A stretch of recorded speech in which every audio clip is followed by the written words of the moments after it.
start. Since 2005 yan. Koi ang hinamakan niya. Koi. Tapos nung medyo magtagal, nagdagdag lang kami ibang variety. Mas gusto nila yung ganyan, hindi man lagi malinis, no? Oo, sir. Kasi pag sobrang linis naman, tama ng sakit eh. Oo. So, mas okay sila dito kasi parang yung natural habitat nila. Yun. Kasi may natural food din sa mga lumo. Kasi yung ibang hindi ka ano kasi. Yung sa tulad yun, palilinis lang yan. Mabilis ang damo eh. Mabilis lang talaga din. Pero mas... Ang kailangan talaga yan, sir, mayroong filtration. Koi. Okay. Mahihain siya. Shy type. Mahihain no? So, mga ilang years ka na nagbe-breed? Ako kasi, medyo ngayon lang ako tumuto kasi sir dahil nag-aaral kasi ako ng mga nakarang taon. Oo. So, ikaw na nagmamanage?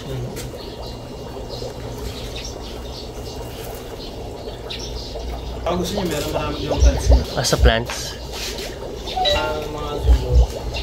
20 ang isa. 20 pesos. Ilang piraso pag ganun? Kahit 10. 10 pinyan. Dragon fin. Lumalaki siya na malaki. Tapos yung yan, rainbow shirt. Rainbow shirt.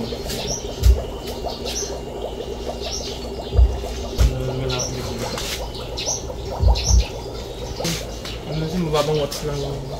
Ito ang tawag dito, boss? Parrotfish. Parrotfish.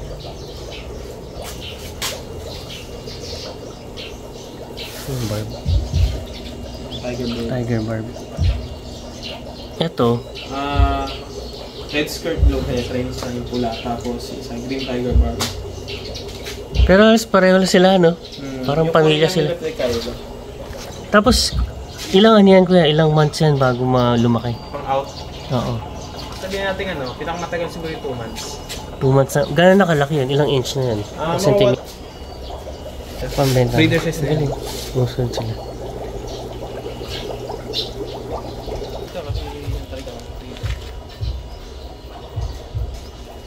Sabi parang fish pen siya, no? Actually, ang ganda dun. Ay.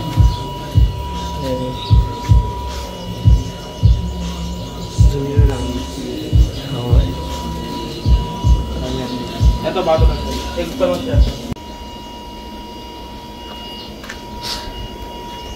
So guys, yung breeder nito, 22 years old na. 22 years old pa lang. So, parang may farm na sila dito talaga.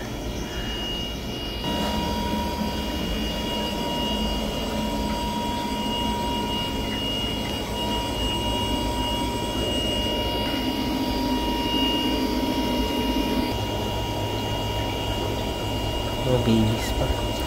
Happy.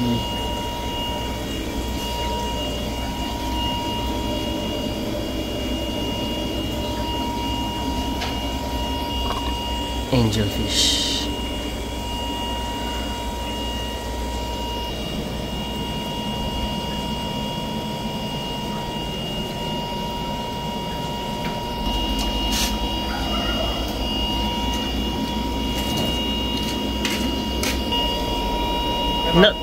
Naparami mo na lang talaga to. Arawana. Ito arawana. Yan yung pagkain niya. Yung mga gabi. Mga molly to. Mga molly. Mga molly. Nire-ready ka kami. Ito siyempre lalaki pa yun, no?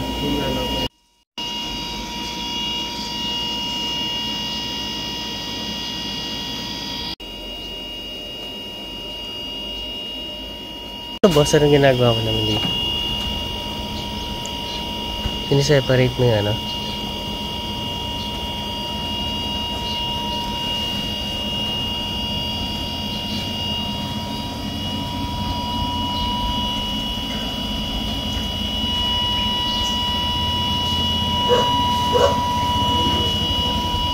Ano naman to? Anong klase? Ano po? Gapi. Gapi. Ay, Ma'am Marjorie.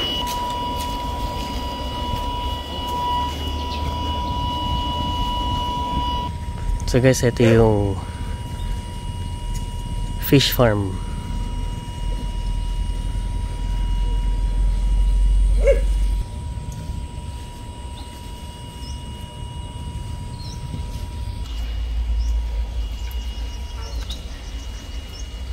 So, kuya, ito, ilang square meter or hectares?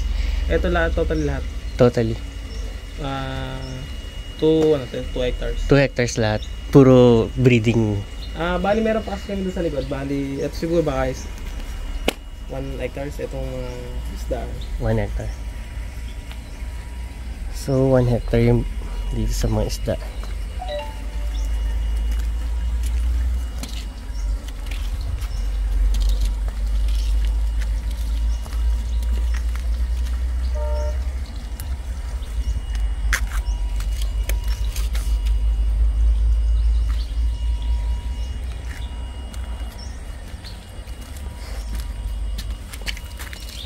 So maganda yung kita talaga dito. Ano? Kasi hindi sila yung alagain talaga na. Hindi sila talaga alagain na. Oo. Kasi hayaan mo lang siya, papakainin mo. Pero pag halimbawa meron kayo nahabol na size, medyo tutukan mo talaga ng pagkain. Tutukan.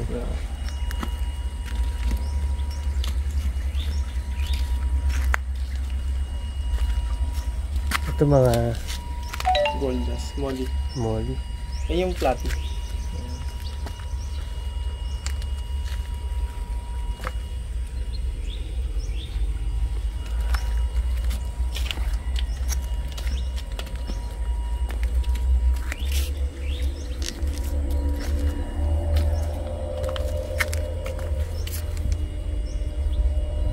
Pero boss, yung monitoring mo dito, hindi naman yung buong, parang yung buong oras na dito. Parang gano'n natin. Parang gano'n na rin. Ito okay. Cheetah molly. Ito naman, magkano yung mga ganyan? Sa wholesale. Sa wholesale. Pwede siya bigay ng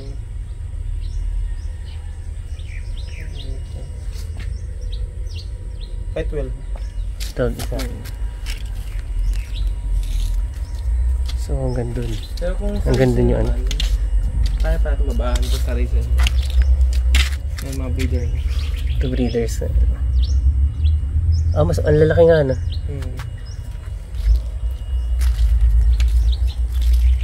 Ito sa puro gapi. Ito gapi na to. Itong area na to gapi. May mga prey na. Oo nga, ang dami eh.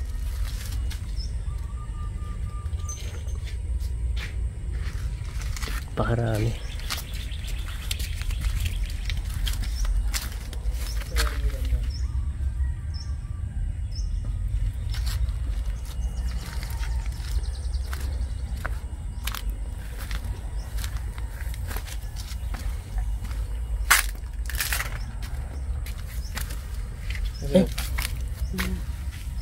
Ano to eh, di ba? Alligator gar. Oo, alligator.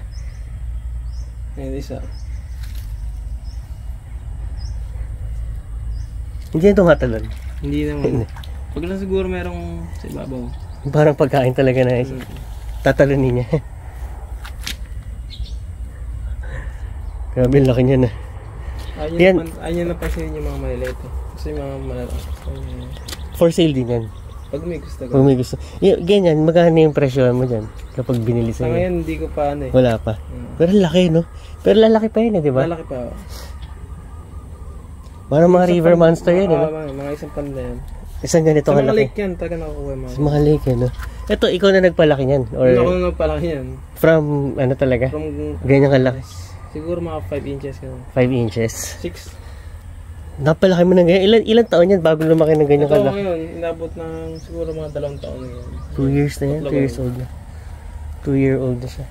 Season ano yan eh, yung pandemic. Okay. So, nung pandemic, talaga mas napadami mo to kasi... Sa akin, yung lahat? pandemic, sir, ito kasi binagyo kami eh. Oo. Kumbaga, ang sa amin, yung halaman namin, yung plants. Tapos medyo nakarecover kami. Yan, napatayo namin ito. Before, may mga tindang halaman din kayo? Halaman na pa-aquarium talaga. Pa-aquarium, Medyo maliit kasi kaya umiipot kami dito sa namin, sa farm. So, anong name ulit kayo? Jan Paulo. Jan Paulo. So, siya po yung owner ng ano? Netong, Quezon Aqua Fish Farm. Ayan, Quezon Aqua Fish. Farm talaga siya. Sobrang dami. Na medyo napabayaan kasi dahil bumagyo. Oo. Ang nagad sa amin nun, yung plants. Maraming model sa amin yun. Yun Naman, no? Yun yung talagang nag-survive dun sa nung business. Pandemic. Oo, nung pandemic. Aquatic plants. Ano yung bagyong ano? Anong klaseng bagyo? Yung Ulysses. Ulysses. Ulysses, Sobra ba yung binagyo dito? Ito kasi, bali dati ito poultry ng mga baboy. Oo. Nibubong yan dati. Tapos dito pa nakabenyo dati. Ito puro pan. So dati ito baboyan. Yung mga puno-puno. Sa sira na lang na ganito. Yung mga na-produce namin mga isda. Oo. Namatay dahil bumaho yung tubig. So kinonvert nyo into... Ito puro to. Baboy. Dati, no? Pig pen talaga. Para di makakala, transport kami sa isda. Pinag-aralan din talaga namin ng puti. Pinag-aralan nyo rin talaga. Ayos, no? Nagtilapia din kami. Medyo matagal din kasi ang tilapia. Tapos pinag-aralan namin na pwede palutong ganito. Yung mga domestic fish. Oo. Mga tropical fish. Tapos mas okay yung kitaan. Di ba?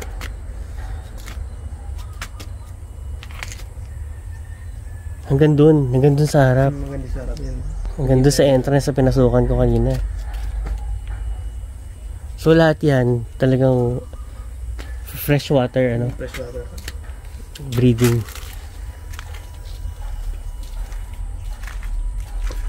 Focus talaga namin to, ano, yung business. Ilang taon ka nun, nung ano ka? Dati si daddy kasi nung siya lang mag-isa talaga dati. Oo. Nagpapatakbo na ito. Nung pandemic, yan, nagka-focus po, nagka-tulong-tulungan. Tulong-tulungan na kayo na mag-ano?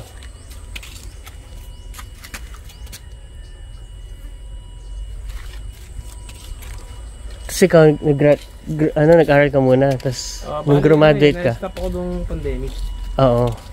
Yung gawa nga nung ako lang halos nandito lang si daddy. Yung dalawang kapatid. Nag-aaral. Anong course mo? Balik K-12 din sir ako nakatapos. K-12. Talagang dito na kayo nakatira sa Bulacan? Sa Bulacan talaga. Iba rin talaga kapag may ganito kang property, no? May ganito kalaki, marami ka pwedeng gawin. Saka ito dati, may produkto din kami, Titos Pastillas. Okay. From milk ng kalabaw. Maalaga nyo rin?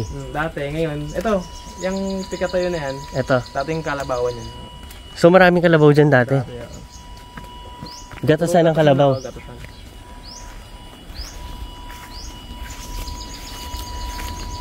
So 2.5 hectares? Mga 2 Mga 2 hectares lahat. May swimming pool ka na dun, no? Ikaw na nagpagawa nyo? Si daddy. Daddy man nandyan? Wala sa ngayon Kala ko lalagyan mo rin ng isda to. Sabi ko kanina. Baka ilalagyan mo dito, Bala ko alligator. sir sa ngayon na Wala pang plano masyado. Bakit na yun, lagyan ng hito. Hito? Pambenta rin or Okay. mga African hito? Mga African. Ganda sa lugar nyo. Kaya hanggang pa ng ganda sir sa baba, kaikot pa yan. Ganda pa. Kaikot pa yan. Okay. Kaso medyo mahit mo sir. Yun dyan, may mga ano yan. May mga isda pa. Or dry na dyan. Ito mga tagito. Pilapil na siya. Pilapil na. Ito, itong kalahati na ito. May pure fish pa na ito. Ba niya. Sir. Pag alam mo bumili kayo ng isda nyo, nalagay sa tank nyo, naka-plastic pa. Babad nyo muna siya mga 5 to 10 minutes para yung climate ng tubig niya para hindi ba shock yung mga isda. At saka nyo buksan. Ibababad yung mismong plastic sa aquarium. Ng 5 to 10 minutes.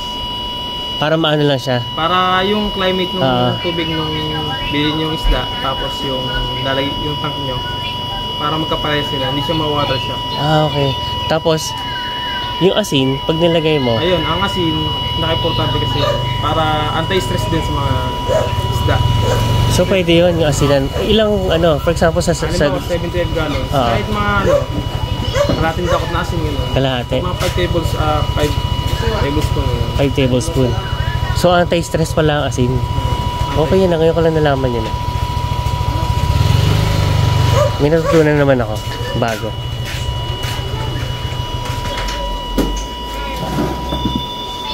Basta. So okay lang nakabilad ng Okay ganyan. lang nakabilad yun. Mas matibang yung isda pag ganyan nakabilad. Pag nasa tank, pero sa Oo. aquarium. Hindi pwede. nasa ano. So ganito kasi open, tapos malaki, malawak. Kaya yung minsan kadalasan yung iba, pag sa mga tank, sa mga aquarium, Oo. naglalagay sila ng heater. At meron ganun, May may heater talaga. pa. Para balance yung tubig niya, yung lamig, tsaka yung init, balance lang.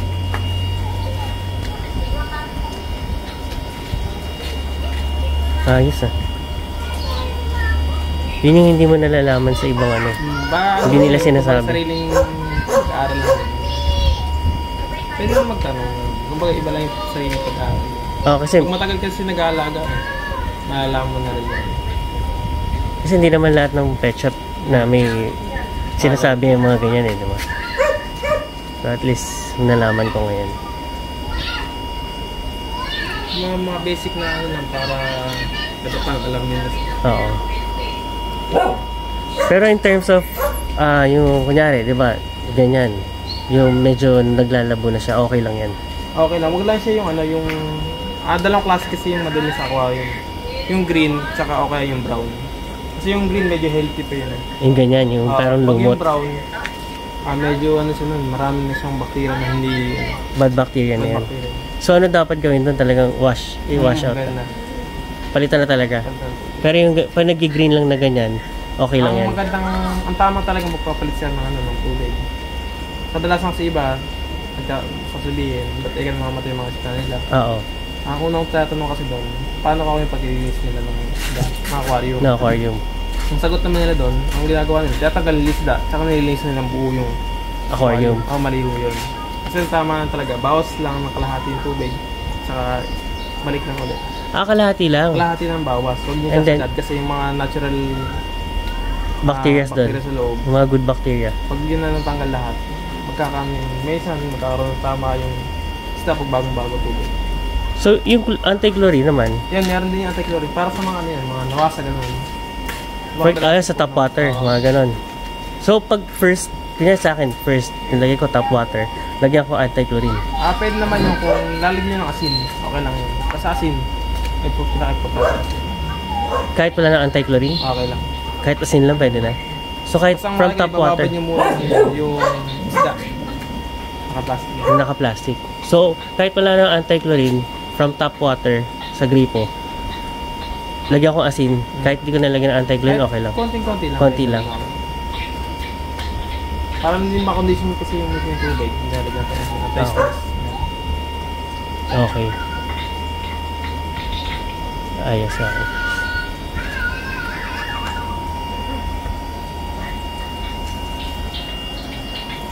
So, ito talaga, tilapiyaan to dati. Dati. Na-convert na into breeding ng ano, domestic fish. Pwede naman dyan ka. Okay ah. So, ito, isasama mo rin to sa gagawin mong aqua, ano. Kasi pinyado, may nagpapunta ka na dito. Pwede nilang, di ba? Pwede silang lumakad-lakad dyan. Lumakad-lakad. Hindi tingin ka na sir sa ano meron isa dyan na ano na Lulusot. makikita mo naman dyan sir. Ang labas ko sa ano na.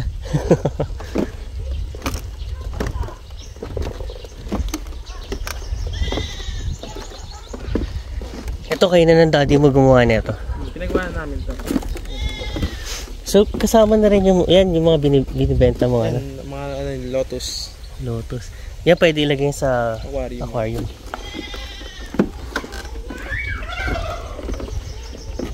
Eto.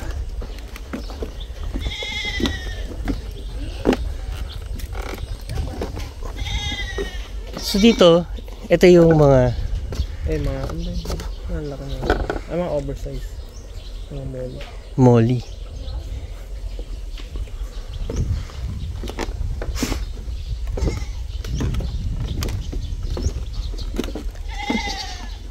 Yung mga kambing sa inyo rin yan. Tama kami.